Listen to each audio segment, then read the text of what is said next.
se tiñó nuevamente de amarillo.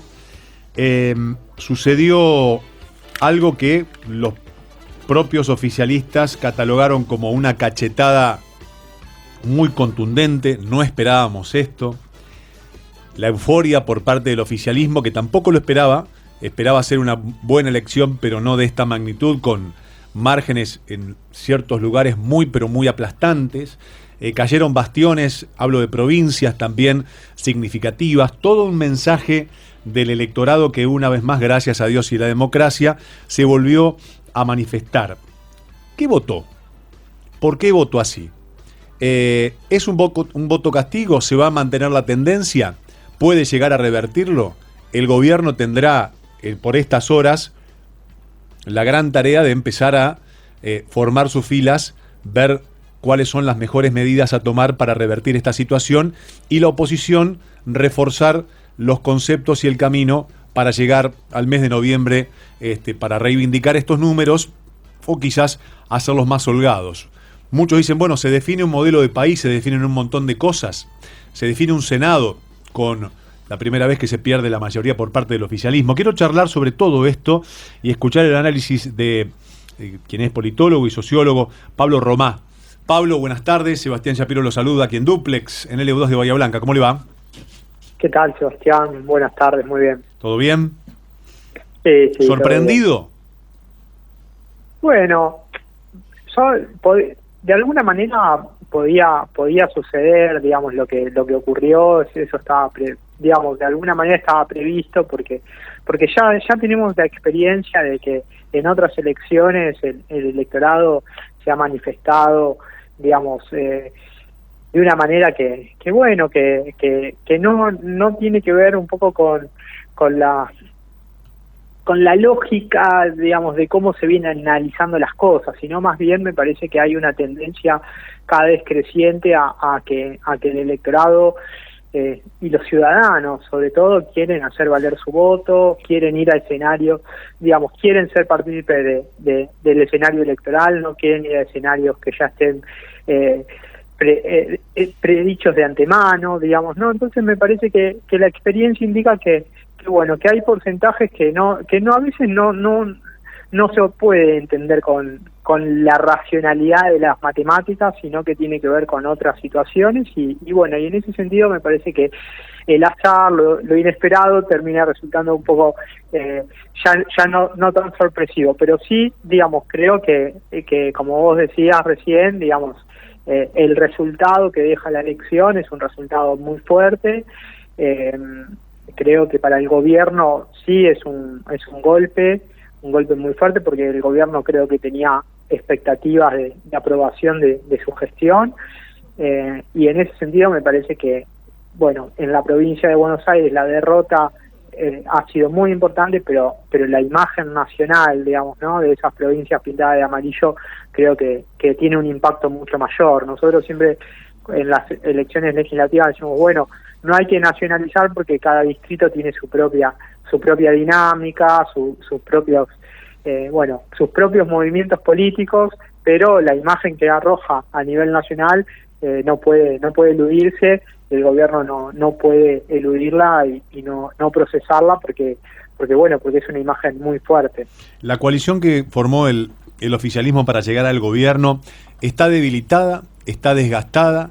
Comienzan las reuniones y las nuevas redistribuciones de cara a una gobernabilidad, que por supuesto Cafiero fue lo primero que salió a nombrar. La gobernabilidad no está en peligro, y ojalá que gobierne como tiene que gobernar este presidente hasta el final de su mandato, y si le toca entregar la banda presidencial, que lo haga. Me parece que es un signo de fortalecimiento de la democracia, y muchos argentinos se preguntan qué va a pasar. Bueno, los mercados hablaron tempranamente con el alza en Wall Street de un montón de acciones, el dólar que tomó posiciones hacia atrás, quedando en 181,50, 181.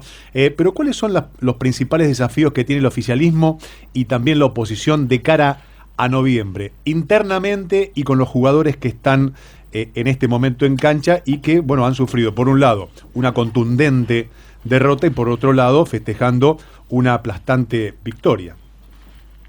Sí, por eso, siempre las primarias tienen esa doble dimensión, digamos, ¿no? Que tienen un impacto enorme, pero no definen nada, digamos, no solo los candidatos.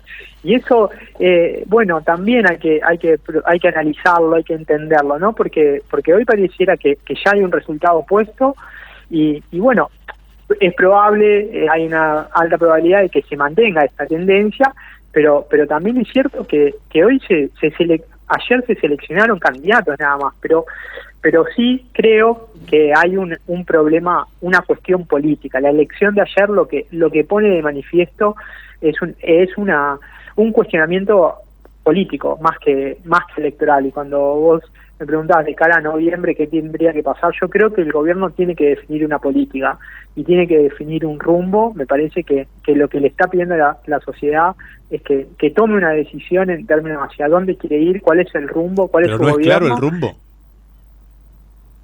Mira, a mí me parece que no tanto, ¿no? Yo creo que hay situaciones que son contradictorias, que a veces se avanza, otras veces se retrocede.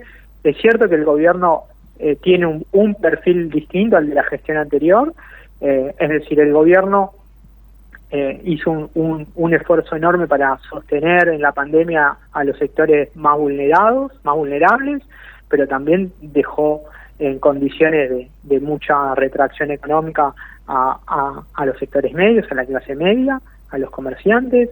La cuestión del salario, digamos, ¿no? Los salarios han quedado muy atrás, la pandemia ha golpeado, la administración de la pandemia también fue muy cuestionable, desde el vamos del ninguneo con la pandemia. Dijo Ginés García, me acuerdo, estoy más preocupado por el dengue que por el coronavirus.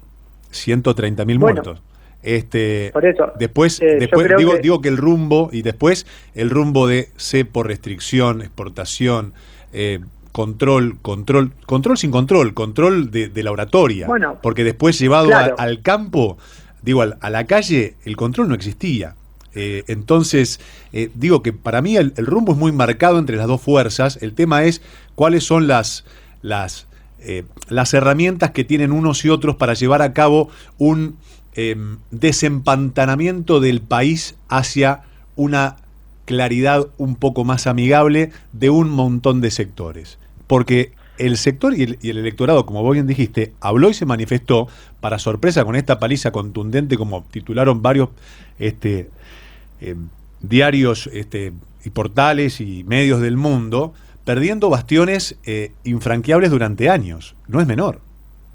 No es menor. Yo creo que ahí también lo que hay que incorporar en el análisis es la no representación, digamos, la crisis en términos de la no representación del peronismo, ¿no? Me parece que lo que deja planteado esta elección también es que es el kirchnerismo o otras fuerzas que son opositoras al kirchnerismo, pero el lugar, o sea, que del peronismo... El kirchnerismo para vos, Pablo, estoy charlando con Pablo Romá, que es politólogo, analista político y sociólogo, que es muy interesante esto. ¿El kirchnerismo se comió al peronismo? Ya, ¿O todavía o están dirimiendo fuerzas por dentro mientras son gobierno? No. ¿Cómo queda el kirchnerismo con este revés?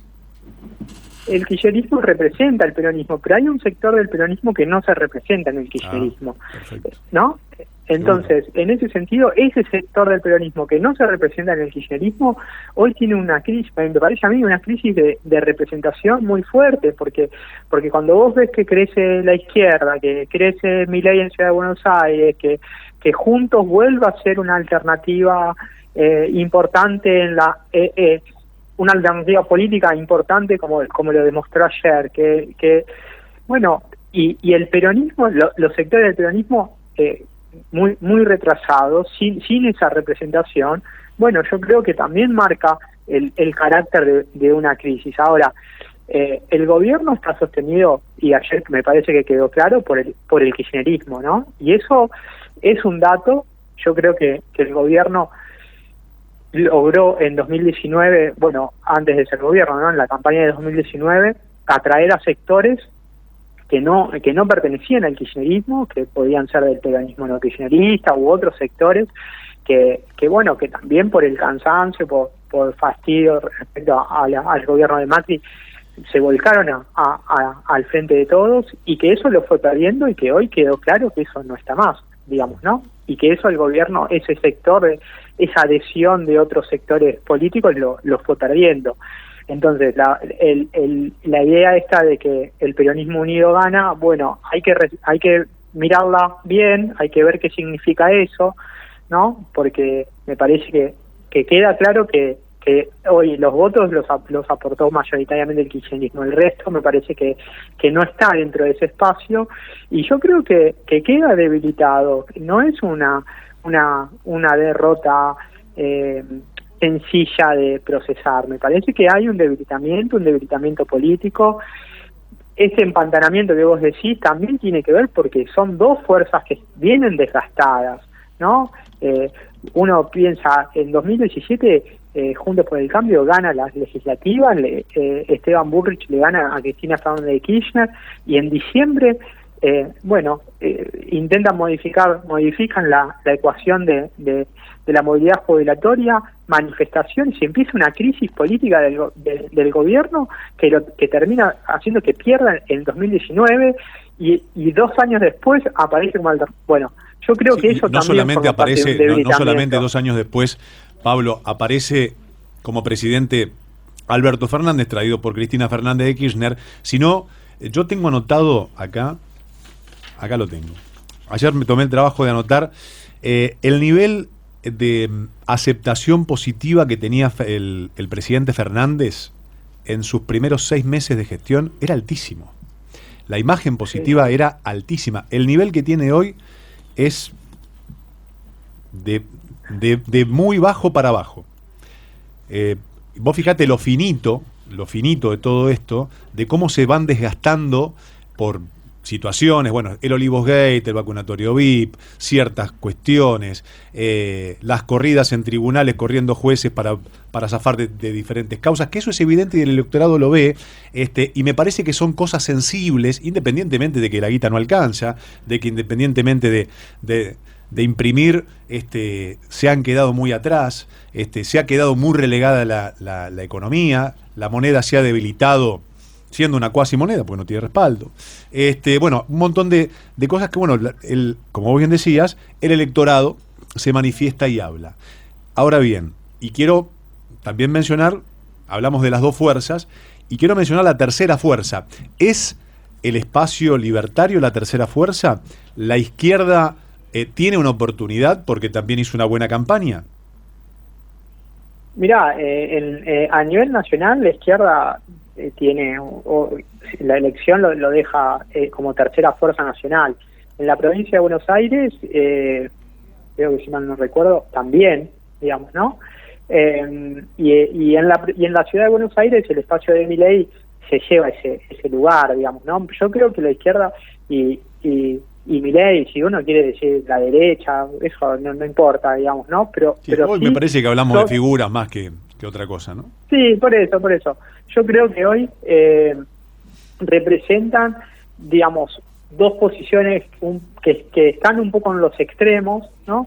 Cuando Milei plantea que hay que hacer un giro de 180 grados, que hay que darle vuelta a todo, cuando aparecen esas ideas es porque claramente hay una situación de crisis, ¿no? Y cuando hay una situación de crisis no hay posibilidad de resolver ese problema si no es por arriba o darlo vuelta a todo, digamos, ¿no? Y me parece que en ese sentido comparten una mirada con la izquierda, aunque con un componente ideológico completamente distinto.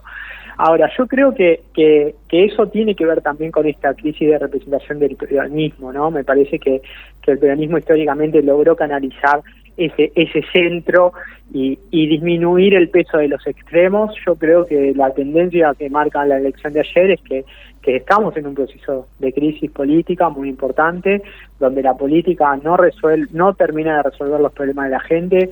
No es solamente un problema de este gobierno, es un problema de años y años y de postergación. Subrayo esto, Pablo, la política no le resuelve los problemas a la gente. Y cuando hablas de la política, hablas del sistema dirigencial político, de todos sus sectores. En general. Y creo que el error más grande de este gobierno ha sido la postergación, digamos, no hacer tanto énfasis en el esfuerzo, en esperar, en esperar, digamos, ¿no? Está bien, la crisis sanitaria, la pandemia, obligó al gobierno a revisar las prioridades y en ese sentido, como decíamos recién, la asistencia a los sectores más vulnerables, eso no está en discusión, el ATP, el IFE, eso no está en discusión, pero sí me parece que la idea de la reactivación económica, de la salida, me parece que eso se estiró mucho, y lo económico yo creo que tiene un peso central porque la postergación económica viene desde hace ya varios años. La pandemia agudizó este proceso de pauperización y sobre todo en los sectores medios que han sufrido un proceso de retracción económica enorme a través de la caída del salario, a través de la inflación, a través de la precarización laboral, la desocupación, porque miles de comercios cerraron y eso deja al hijo de tal familia sin trabajo. Bueno, son situaciones que hacen a un clima económico, social, de frustración, y en ese sentido creo que los extremos logran a veces canalizar ese descontento. Sí, donde hay una oportunidad y hay una fuerza que en tan poco tiempo o en un tiempo mesurado, pero para los tiempos electorales se erige como tercera fuerza, es que hay un vacío, como vos decís, y hay una necesidad que alguien la tiene que cubrir y se identifican con claramente con esa fuerza. Pablo, te agradezco enormemente que me hayas atendido, gracias por este pantallazo, por este panorama. Seguramente la gente tendrá en sus convicciones, y en sus ideales y también en sus realidades la última palabra en noviembre, cuando nuevamente se encuentren las urnas frente al electorado y hablen por sí solas como habló en estas preliminares, en estas PASO. Sí, yo creo que la gente quiere ejercer su derecho cívico, quiere que su voto valga, y eso me parece completamente legítimo y está muy bien. Y bueno, quedo a disposición para cuando quieran. Para mí ha sido un placer charlar con vos. El placer ha sido mío, Pablo. Te mando un abrazo grande y gracias por dispensarme este momento. Un abrazo.